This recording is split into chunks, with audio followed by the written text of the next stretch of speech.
আজ দেখাবো চিংড়ি মাছের একটা মজার রেসিপি। ওই যে দেখছেন আমার ছেলে কলা পাতা কাটছে, এটা আমার বাড়ির গাছের কলা পাতা, তাই দিয়ে করব চিংড়ি মাছ ভাপা কলা পাতায়। দারুণ খেতে হয় সেটি, আমার দিদার রেসিপি। এই যে শিলনোড়ায় নিয়েছি হলুদ সর্ষে, কালো সর্ষে, একটু নারকেল কুচি, পোস্ত, 3-4 কোয়া রসুন আর 4-5টা কাঁচা লঙ্কা। এটাকে শিলনোড়ায় খুব ভালোভাবে একটু জল দিয়ে বেটে নেব। আপনারা যদি কেউ চান যে শিলনোড়ায় বাটবেন না, মিক্সিতেও করতে পারেন, কোনো অসুবিধা নেই। তবে তখন একটু কাজু বাদাম দেবেন, তাহলে সর্ষেটা তিতো লাগবে না। ভালো করে মিহি করে পোস্তটা সর্ষেটা বাটলে পরে কি হয়, কোনো দানা মুখে লাগে না, ভালো লাগে খেতে। আমি পাতায় দেওয়ার জন্য খানিকটা আলু ঝিরি করে কেটে নিয়েছি। এটা আপনারা চাইলে স্কিপ করতে পারেন, শুধু চিংড়ি মাছ দিয়েও করতে পারেন, ভালো লাগবে, তাতেও ভালো লাগবে খেতে। আর এর মধ্যে দিয়ে দেবো খানিকটা নুন, আর দেবো খানিকটা হলুদ, আর দেবো বেশ খানিকটা সর্ষের তেল।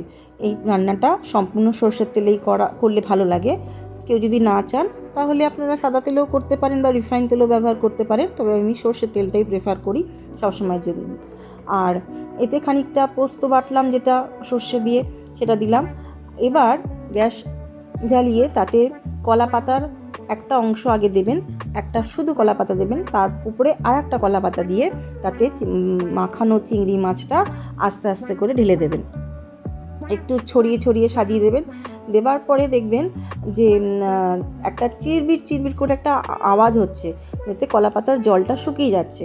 যেই মুহূর্তে কলা পাতার জলটা শুকিয়ে যাবে, তখনই গ্যাসটা সিম করে দিয়ে একটা ঢাকনা দিয়ে দেবেন। ঢাকনা দিয়ে দিলে কি হয়, হালতো করে জল বেরোয় অনেকটা, এবং সেই জলটা যখন শুকিয়ে যায় তখন বুঝতে পারবেন যে হয়ে গেছে। এরপর আর একটা কলা পাতা নিয়ে ওর মধ্যে ঢাকা দিয়ে এবার এই থালাটা শুদ্ধ ওটাকে যেই উল্টে দেবেন, দেখবেন অন্য পিঠটা এবার ভাজার জন্য রেডি। এবার সেই পিঠটা বসিয়ে দিয়ে বেশ খানিকক্ষণ দমে রেখে দিলেন। দমে রেখে দেওয়ার পরেই তো আপনার চিংড়ি ভাপা, কলা পাতায় চিংড়ি ভাপা, অনেকে এটা চিংড়ি পিঠাও বলে থাকেন, দারুণ খেতে হয়। আমার ছেলে আজকে দুপুরে এই দিয়ে লাঞ্চ সেরেছে। ধন্যবাদ সকলকে, ভালো লাগলে শেয়ার।